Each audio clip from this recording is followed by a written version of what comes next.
mga kapuso, pati po yung tinatawag na mga protective suit na ipagagamit ng Department of Health sa mga health worker na tutugon kung sakali magkaroon ng kaso ng Ebola ay hindi nga ba akma. Ayon kasi sa ilang eksperto, tinatagusan, manipis at hindi raw tama ang sukat na mga yun. Tinutukan niya ni Marin Zumali.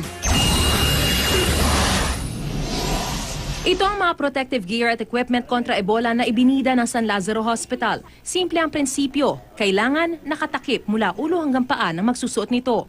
May goggles, N95 mask, coverall suit, gloves at shoe cover. Meron po kami yung parang Tyvek suit, yung water repellent, fluid repellent, na kahit matalamsikan ng dugo o masukahan, hindi tatagos. Pero ang ilang health worker hindi kampante. Unfortunately, it is penetrable by water and more so ng body fluids ng pasyente. As a health worker, I think it would put us in danger kasi madali kaming mai-expose. Ipinasuri ng GMA News sa isang eksperto ang personal protective equipment na ipinahiram ng San Lazaro Hospital. Kung titingnan natin kasi nga naman yung nasa WHO at CDC, ang ginagamit nilang pang-cover ng boots is mas mahaba. Opo, and parang garterized. Oo. Kasi, kailangan kasi, natatakpan kasi ito, o paano yan, kung nandyan, tapos nandito ang sapatos mo, tapos parang merong space dito. Paano kung mag-spill yung dugo o kaya yung vomitus ng pasyente. Parang hindi ito tama. Kasi dapat mahaba yung glove, yung second level ng glove hanggang dito. Para natatakpan mo yung sleeve nito.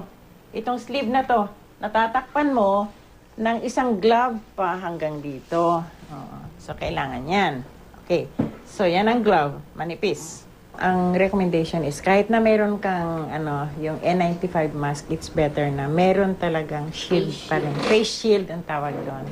Kahapon ipinrotesta ng ilang health workers ang protective suit na anilay natatagusan ng likido. Itinanggi ito ng DOH at sinabing pasado ito sa standards ng World Health Organization. Nung nag-press conference ho sa Secretary Ona nung 21, nakita ho natin may full body hazmat siya at saka may full face na protective gear.